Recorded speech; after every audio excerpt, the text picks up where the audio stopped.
Her her Mahadev. Ancient India had multiple resources for its growth and enlightenment, but because of many factors over the period, the ideal society has gone extinct.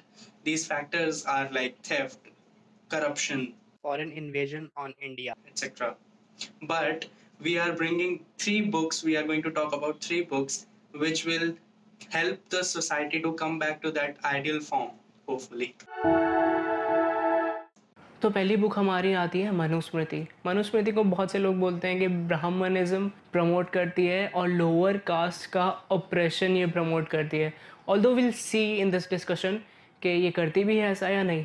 Manusmriti एक giant collection of rule books है। वैसे इसका origination 2nd to 3rd century BCE में जाता है, जहाँ पर ये टेक्सचुअल फॉर्म में। यहाँ पर जानने के लिए इम्पॉर्टेंट बात यह है कि उस टाइम हमारी सोसाइटी का structure was not based on capitalism. तब सोसाइटी का स्ट्रक्चर लॉ एनफोर्समेंट की ईज और टैक्स लेने की कन्वीनियंस पर बेस्ड था, और वैसा स्ट्रक्चर सोसाइटी का वॉज बेस्ड ऑन प्रोफेशंस। तो उसी तरह से हमारे 4 लाइंस ऑफ प्रोफेशंस बन गए थे। ब्राह्मण्स में आते थे इंजीनियर्स, साइंटिस्ट, डॉक्टर्स और स्कॉलर्स, रिसर्चर्स, बहुत सब। उसके अलावा फिर वी हैड क्षत्रियस में सोल्जर्स हमारे होते थे, लॉ मेकर्स होते थे, राजा, सिविल सर्वेंट्स, मिनिस्टर्स। और वैश्य जो प्रोफेशन था हमारा, उसमें ट्रेडर्स, बिजनेसमैन, आर्टिसंस, स्कल्पचरर्स। और इसके अलावा one more professional line we had which was called Shudras में we had unbonded slaves, sweepers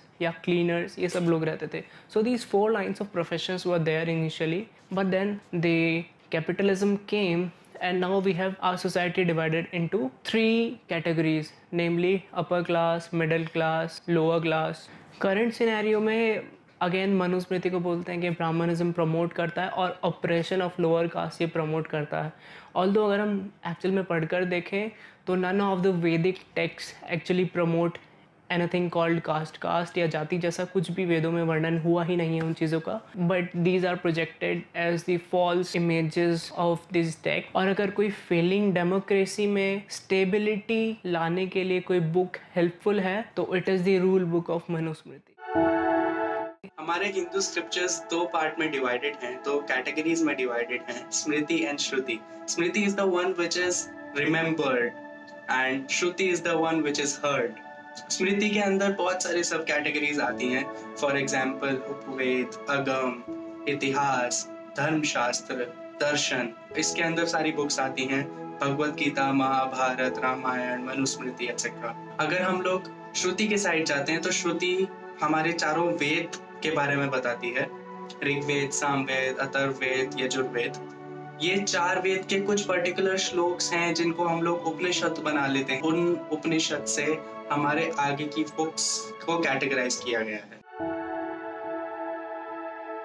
तो नेक्स्ट बुक हमारी है रामायण। रामायण को टेक्सचुअल फॉर्म में around 7th 8th century BCE में कन्वर्ट किया गया। इसमें बहुत सारे वेरिड सब्जेक्ट मेंशन्ड हैं जो मॉडर्न साइंसेस में भी इंक्लूडेड हैं, जैसे chemistry, geography, weaponry, rule of law भी इसमें है। रामायण हमारे हिस्ट्री के लिए as a whole for the world भी बहुत इंपॉर्टेंट है, जहाँ पर बहुत सारी घटनाएं इसमें मेंशन्ड हैं अबाउट द वर्ल्ड। रामायण की मॉडर्न इंटरप्रिटेशन में एक खास बात है जिसमें हम देखते हैं कि श्री राम का जो कैरेक्टर है वो एसोसिएट किया जाता है हिज इमोशनल बीइंग से। उनका जो एक 14 इयर्स का एग्जाइल पीरियड था उसमें उन्होंने बहुत सारी बैटल्स फाइट करी, बट कहीं पर जो स्टोरी टेलिंग है, मॉडर्न स्टोरी टेलिंग, उसमें इतना उसका वर्णन नहीं है।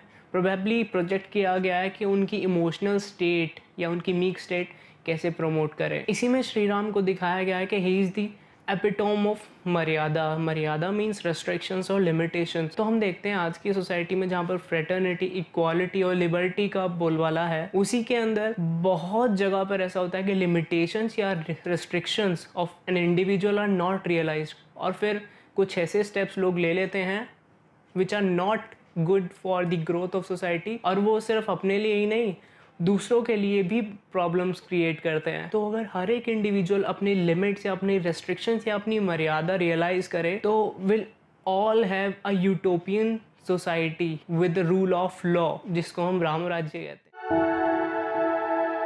The next book is Shrimad Bhagavad Gita. ये श्री कृष्ण ने अर्जुन को पूरा उपदेश देते हुए ये वाली बुक रिसाइट करी थी। This took place just before the war of Kurukshetra, Mahabharata war के जस्ट पहले, जब अर्जुन ने अपना गांडीव छोड़ दिया था और उन्होंने कहा था कि मैं कैसे लड़ूं, मैं कैसे अपने लोगों से लड़ूं, मैं कैसे अपने ही लोगों को मार सकता हूँ, ये कैसा धर्म है।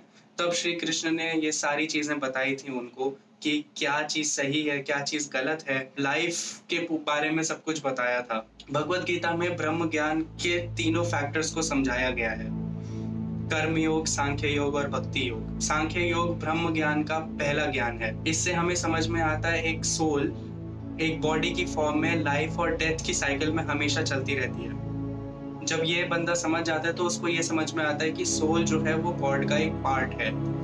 अब बॉडी में आने के बाद उसको कर्म करने हैं। कर्म के दो फैक्टर्स हैं, निष्काम कर्मयोग और सकाम कर्मयोग। निष्काम कर्मयोग मीन्स आप कर्म से फल की इच्छा किए बिना आप कोई काम कर रहे हैं। सकाम कर्मयोग मीन्स आप कर्म से कुछ ना कुछ फल की इच्छा कर रहे हैं। जब एक सोल एक बॉडी की फॉर्म में आगे अपना कर्म करता जाता है तो एक कनेक्शन एस्टैब्लिश हो जाता है भगवान के साथ। ब्रह्म ज्ञान का पहला सांख्य योग और दूसरा कर्म योग। इससे जब कनेक्शन एस्टैब्लिश हो जाता है तो उस कनेक्शन को बरकरार रखने के लिए भक्ति योग यूज होता है। भक्ति योग बताता है कि एक सोल का भगवान के प्रति डिवोशन किस तरीके से रहना चाहिए। उसमें हमारा फिर पूजा का महत्व आता है, जिसमें बताया जाता है कि एक सोल को पूजा क्यों करनी चाहिए। It is to remind it कि आप यहाँ पे क्या करने के लिए आए हो। यहाँ पे आप अपने कर्म करने के लिए आए हैं, जिसका आगे चलकर वापस सोल को भगवान में ही विलीन होना है। आप अगर भगवत गीता पढ़ेंगे तो आपको उसमें और बहुत सारी चीजें समझ में आएंगी कि रजस, तमस और सत्व क्या होता है, हमारा कॉन्शियसनेस क्या होता है, पुरुष और प्रकृति क्या होता है, आगे हमारे लाइफ में साइकोलॉजी, साइंस, ये सब चीजें कैसे फैक्टर करती हैं। एक जीवन का मर्म आपको समझ में आएगा भगवत गीता से। भगवत गीता की रिसाइटेशन ऑलमोस्ट हर जगह पूरी दुनिया में हो रही है और इसका सबसे बड़ा ऑर्गेनाइजेशन देखा जाए तो इस्कॉन टेम्पल है। सो हमारी लास्ट बुक है but it's the surprising book, ज्योतिष। तो ज्योतिष एक्चुअल में यजुर्वेद और ऋग्वेद का कुछ पार्ट है और ये इतना इम्पॉर्टेंट पार्ट है या इतना इम्पॉर्टेंट कंपोनेंट है वेदास का, इसको बोला जाता है वेदांग ज्योतिष, that is a branch of Vedas. ज्योतिष में एक्चुअली साइंस और मैथमेटिक्स के बहुत सारे important formulas like trigonometry, time keeping etcetera दिए गए सोलर सिस्टम में, जिसमें इंक्लूडेड ऑब्वियसली। इसी को और एक्सपेंड किया गया है। एक ब्रह्म संहिता बुक थी जो 6th सेंचुरी में कंपाइल हुई है, उसमें थोड़ा और इलेबोरेट करके इसको बताया है about the time keeping, formulas of trigonometry, more about the astronomy also. But after the वैदिक पीरियड एक ग्रीक कल्चर का बहुत ज्यादा इन्फ्लुएंस इंडियन एस्ट्रोलॉजी में देखा जाता है। अब ज्योतिष को इंडियन एस्ट्रोलॉजी बोला जाता है इन मॉडर्न टर्म, और इसमें बहुत ही ज्यादा इन्फ्लुएंस ग्रीक कल्चर का हमको देखने को मिलता है, जिसमें फोरटेलिंग का पार्ट जो है या प्रेडिक्शन करने का जो पार्ट है वो ग्रीक कल्चर से बहुत हद तक इन्फ्लुएंस्ड है। यहाँ पर नोटवर्दी बात यह है कि जो फोरटेलिंग या जो प्रेडिक्शन की जाती है वो नेचर में बहुत ज्यादा डायनामिक होती है because of the factors involve while computing the motions and positions of different things. And it's also true 100% ये प्रेडिक्शंस कभी भी सही नहीं होती हैं। It's only a probabilistic model just like super computers of NASA. But आज के time में क्या हो रहा है, कितने सारे अनस्किल्ड और अनट्रेन्ड सो कॉल्ड ज्योतिष आचार्य आ गए हैं और वो फेक पंडित्स या फर्जी पंडित्स कुछ भी बोलते हैं और बोलते हैं कि this is gonna happen 100%, which is not true at all. ये कल्चर सेलर्स या फिर धर्म बेचने वाले लोग जो हैं, इनकी वजह से this science is at the verge of extinction. Probably अगर ऐसा ही चलता रहा और गवर्नमेंट ने या अथॉरिटीज ने कुछ ऐसा स्टेप नहीं लिया जिससे प्रोबेबली ज्योतिष पर लाइसेंसिंग या कुछ और ऐसा प्रोविजन नहीं बनाया, तो 10-20 सालों में प्रोबेबली ये साइंस गायब हो जाने वाली है। लोगों का ये जानना बहुत ज्यादा जरूरी है कि हिंदी स्क्रिप्चर्स और जो सनातन स्क्रिप्चर्स हैं वो हमको लाइफ का फॉर्म सिखाते हैं, वो लाइफ का मर्म सिखाते हैं कि लाइफ को कैसे जिया जाए।